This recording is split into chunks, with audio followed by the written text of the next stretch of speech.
She laughed. Of course I'm talking to other guys. I'm not going to limit myself when you're not even my best option. So I stood up, grabbed my jacket, and left. Now she's alone, unemployed, and telling everyone it was just a joke. Hey viewers, before we move on to the video, please make sure to subscribe to the channel and hit the like button if you want to see more stories like this.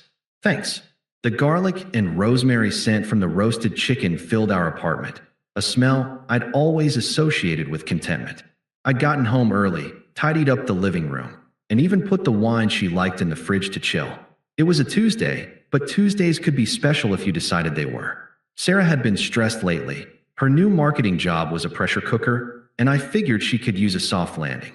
I was draining the pasta when I heard her key in the lock. In here, I called out. She dropped her bag by the door with a heavy thud. God, what a day! My boss is a literal demon spawned in a spreadsheet. Hopefully a well-seasoned one, I said, nodding toward the chicken. Dinner's almost ready. I got that Pinot Grigio you like. She offered a tired smile, but it didn't reach her eyes. You're a saint, Alex. Seriously. She flopped onto a stool at the kitchen island, scrolling through her phone immediately. The blue light washed over her face, highlighting the fatigue. This was our rhythm. I was the anchor, she was the kite. I liked being the anchor. I liked building a home for us, a place of quiet consistency amidst the chaos of her world. I remembered missing my best friend's bachelor party weekend to help her paint this very apartment, my clothes speckled with morning mist gray. She'd kissed my cheek and said, "This is ours. We're building something real." I believed her. We ate, and the conversation was light. She vented about work. I listened. I told her about the new project management software my company was adopting. She half listened. It was normal. It was us. Or so I thought. Her phone, sitting face up next to her plate, buzzed. Then buzzed again. And again. A rapid-fire sequence of notifications that made her glance down, a flicker of something, alertness, crossing her face. Popular tonight, I said, taking a sip of water. It's just the group chat from work. It's a nightmare, she said, not looking up from her food. A few minutes later, it buzzed again, this time with a distinct, melodic triplet I didn't recognize. A notification banner slid across the top of the screen. I wasn't trying to snoop, but my eyes, scanning from her face to the salt shaker, caught it. Hinge, Jacob. So when do I get to see that smile in person? The words hung in the air, pixelated and vile. The world didn't slow down. It just got very, very sharp. The sound of my knife against the plate was deafening. Sarah, I said, my voice surprisingly steady. I reached over and tapped her phone screen. What's this? She looked down. I watched the journey of emotions on her face. First, surprise. Then, not guilt. Never guilt. It was annoyance. She clicked her tongue, picking up the phone as if I'd inconvenienced her. God, Alex, don't be creepy. Reading my notifications. I didn't have to read it. It's right there. From Hinge. The word felt foreign and toxic in my mouth. Since when are you on Hinge? She sighed, a long-suffering, theatrical sound. She placed the phone face down, but made no move to explain it away. She just looked at me, a challenge in her eyes. The cozy domestic bubble we'd been in had popped, and the cold air of a different reality was rushing in. I thought we were exclusive, I said, the statement feeling foolish and naive the moment it left my lips. I'm not on any apps. I'm not talking to anyone else. And then she laughed. It wasn't a happy laugh or a nervous one. It was a short, derisive burst of air, condescending and sharp as a razor. It was the laugh you'd give a child who just asked if magic was real. Well, that's your choice, isn't it? She said, her voice dripping with a smugness that made my stomach turn. Of course I'm talking to other guys. I have to keep my options open. I just stared, my mind unable to process the casual cruelty. She leaned forward, her eyes sparkling with a sense of superiority. Look, it's just the modern world, Alex. It's naive not to. I'm not going to limit myself when you're not even my best option. The words landed not like a punch, but like a surgeon's knife, precise and devastating. Not even my best option. The meals cooked, the apartment painted, the late-night reassurances, the planned future. It all crumbled to dust under the weight of that one phrase. She kept talking, her voice calm and didactic, as if explaining a simple concept to a slow student. It's about maximizing happiness. You're comfortable. You're safe. but I'm waiting for extraordinary. Why would I put all my eggs in one basket when it's just a middle-of-the-road basket? Each word was another twist of the knife. She wasn't angry or defensive. She was stating what she saw as obvious fact. I was a placeholder, a convenient, comfortable stop on her way to something better. I looked at her, at the woman I'd loved, the woman I'd built a life with, and I saw a stranger. And in that moment, something in me broke cleanly, and a profound, chilling calm washed over me. The emotion drained from my face. The confusion, the hurt, the betrayal, it all just shut off. I placed my napkin neatly on the table, and I stood up. I stood up. The wooden legs of my chair scraped softly against the floorboards, a mundane sound in the wake of the nuclear silence that had fallen between us. I didn't look at her. My eyes were fixed on a point past her head, on the morning mist gray wall we'd painted together. It looked different now, the color of ash. Where are you going? Sarah's voice was a mix of annoyance and disbelief. Don't be so dramatic. We're just talking. Her words were tiny, insignificant noises. They bounced off the new, cold shell that had formed around me.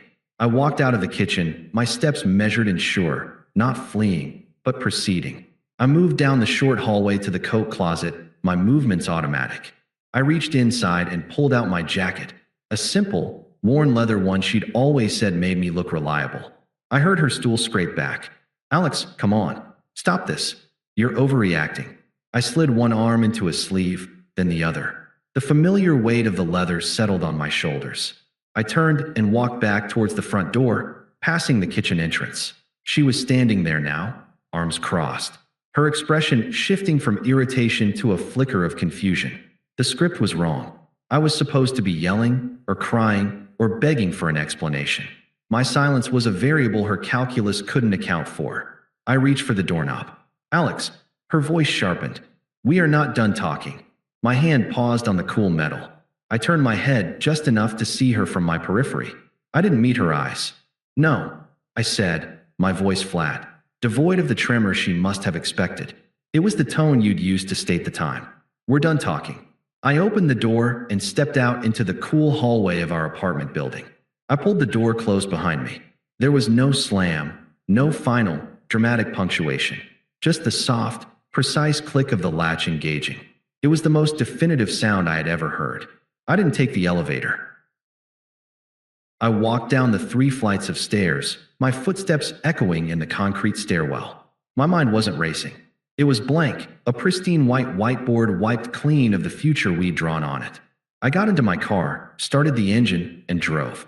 I didn't know where I was going. I just knew I was leaving.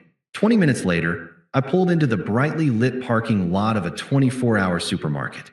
The fluorescent lights were antiseptic, bleaching the world of color and emotion. I walked inside, the automatic doors swooshing open. I grabbed a basket. I moved through the aisles with a detached focus.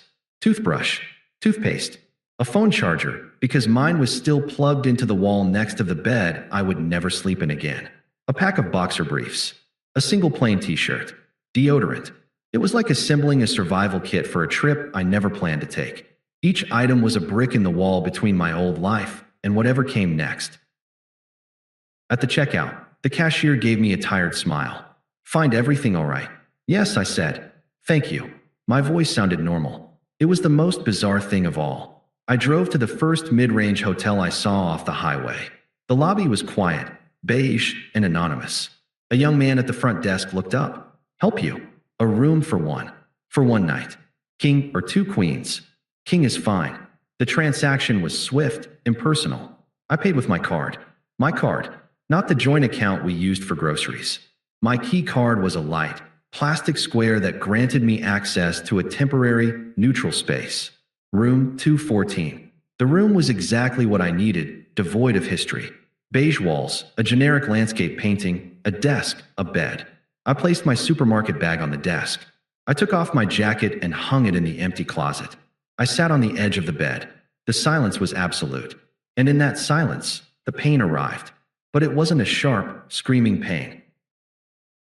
It was a deep, profound ache of dissolution. The us I had known, the future I had meticulously built in my mind, the house, the kids, the growing old, it hadn't just ended. It had been revealed as a fiction. I hadn't lost a partner. I'd lost the character I thought she was playing in my life. The betrayal was less about her talking to other men and more about the annihilation of my reality. I didn't cry. I just sat there in the quiet, sterile room and let the new truth settle over me. I was no one's anchor. I was just a man in a hotel room. I pulled out my phone. The screen was dark, no notifications from her. Not yet. She was probably still in our apartment, annoyed, thinking I'd cool off and come back, ready to accept my place as the middle-of-the-road basket. I opened my banking app first. I navigated to the joint savings account, the one we'd labeled Future. With a few taps, I transferred exactly 50% of the balance into my personal account. It wasn't an act of vengeance. It was simple arithmetic. Our shared future was a denominator of 0. Then, I opened my social media. I didn't scroll. I went directly to her profile and clicked block. Then I went to my phone's settings and blocked her number. The process was clinical, like removing a malignant growth. I plugged in the new charger. I brushed my teeth with the new toothbrush at the bathroom sink, watching myself in the mirror. The man looking back was pale, but his eyes were clear. He was a man who had just walked away from a lie. I lay down on the king-sized bed, in the center of it, claiming the space. The silence was no longer oppressive. It was mine. It was the sound of a story ending, and the blank, empty page of the next one waiting to be written. And for the first time that night, I took a full, deep breath. The silence lasted 14 days. It wasn't an empty silence. It was a productive one. I rented a small, furnished apartment on the other side of the city. I unpacked my supermarket survival kit and the 2 suitcases I'd retrieved from the old apartment during a carefully coordinated time I knew Sarah would be at work. The place was a blank slate, beige walls, a functional kitchen, a view of a brick wall. It was perfect. It was mine. I went to work. I came home. I started running again. The rhythmic pounding of my feet on the pavement, a meditation that cleared the last of the static from my head. The pain had subsided, replaced by a steady, low hum of clarity. I was rebuilding the engine of my life, and I was doing it with my own tools, according to my own blueprint. Then, on a Tuesday evening, a morbid anniversary, my phone, face down on the coffee table, vibrated. Not a call, a text. I finished the paragraph of the book I was reading, marked my page, and then picked up the phone. "Sarah, are you really still ignoring me? It was a joke, you know. You take everything so seriously." I read the words. A joke. The condescending laugh, the clinical dissection of my inadequacies, the nuclear demolition of our relationship, all reframed as a punchline I was too dense to get. There was no apology, only annoyance that I was disrupting her narrative by refusing to play my part. I felt nothing. Not anger, not vindication. It was like reading a weather report for a country I'd never visit. I didn't block the new number. I didn't reply. I simply placed the phone back on the table and returned to my book. The message was a fossil, evidence of a creature that no longer existed in my ecosystem. A week later, my friend Mark called. Mark was a mutual friend, but his loyalty had always been first to the truth. "Dude, you alive?" he asked, his voice cautious. "I'm good, Mark." "Really?" "Okay, because, I'm hearing some things from Sarah." I stayed silent, letting him fill the space. "She's telling everyone you had a meltdown. That you ghosted her over a misunderstood joke. She's playing the victim pretty hard." "I'm sure she is," I said, my voice neutral. "But that's not the whole story, is it?" Mark probed gently. "The story is over, Mark. I've moved on to a new book." He was quiet for a moment. "Well, the plot of her new book isn't going so well. She got fired." I didn't say anything. "Yeah," Mark continued, sensing my lack of surprise. "Apparently, she completely bombed a huge client presentation. Went in unprepared, got flustered by their questions, and just cracked. Her boss said it was unprofessional and indicative of a fundamental lack of diligence." Harsh. I looked out my window at the brick wall. I remembered the countless nights I'd sat with her at our kitchen table, poring over her slides. I'd play the devil's advocate, asking the tough questions she'd never considered. I'd calm her pre-presentation jitters, talking her down from ledges of anxiety she'd built for herself. I'd proofread every important email, every report, catching the subtle errors that could derail a professional image. I'd been her editor, her coach, her emotional flak jacket. I thought I was being a good partner. I never realized I was a critical, unpaid support staff. She couldn't handle the pressure without you, man, Mark said, echoing my thoughts. She told me she didn't have her usual safety net. I guess that was you. I guess it was, I said, the statement a simple, factual epitaph for a duty I never knew I'd been assigned. After I got off the phone with Mark, the text began in earnest. The annoyed, dismissive tone was gone, replaced by a rising tide of panic. Sarah, new number, I'm sorry. It was a stupid thing to say. I was stressed. You were always my best option. I was just scared. The hypocrisy was breathtaking. You were always my best option. The words were a direct countermand to her cruel, clear statement from the kitchen. She wasn't apologizing for her actions. She was apologizing for the consequences. I didn't reply. The next day, another message. This one had no pretense of emotional reconciliation. It was a naked plea for the utility I provided. Sarah, new number, they fired me. I can't pay rent. I need you. 3 sentences that laid her entire value system bare. She didn't miss me. She missed the stability, the financial contribution, the emotional labor. She was a CEO whose entire infrastructure had collapsed after firing her most dedicated employee. I read the message as I was tying my running shoes. I finished the double knot, stood up, and went for my run. Her desperation was not my burden. Her rent was not my problem. The middle-of-the-road basket had rolled away, and she was finally realizing it had been carrying all her eggs. 3 months to the day after I walked out, I was sitting in a corner of the daily grind, a coffee shop I'd come to think of as my office. The smell of roasted beans and the soft murmur of conversation were a balm. I was sketching designs for a custom desk on a napkin, a side project that was starting to feel like a new career path. The piece was hard-won and absolute. A shadow fell over my table. I didn't need to look up to know who it was. The energy was a frantic, discordant vibration against my calm. Alex. I finished a line on my sketch and slowly set my pencil down. I looked up. Sarah stood there, clutching the strap of her purse like a lifeline. She looked diminished. The sharp, polished confidence she'd always worn was gone, replaced by a frayed exhaustion. Her hair was pulled back in a messy ponytail, and she wore no makeup. She looked like a stranger wearing Sarah's skin. "Can I sit?" she asked, her voice small. I gave a slight, indifferent nod towards the empty chair. She slid into it, her movements jerky. She didn't speak for a moment, just stared at me as if I were a ghost. "You have no idea what I've been through," she finally whispered, her eyes welling up with practiced tears. "I lost my job. I'm about to lose the apartment. Everyone thinks I'm a joke." I said nothing. I took a slow, deliberate sip of my coffee. The silence stretched, thin and tight, forcing her to fill it. "Aren't you going to say anything?" she asked, her voice cracking. I said, "I'm sorry. It was just a joke. You were supposed to be the nice guy. This isn't you." The mask was slipping. The desperation was curdling into anger because her usual tools, tears, accusations, rewriting history, weren't working. I was an unresponsive console. I looked at her, really looked at her, and I felt a final, quiet click deep inside, like the last tumbler in a lock falling into place. There was no hatred, no resentment.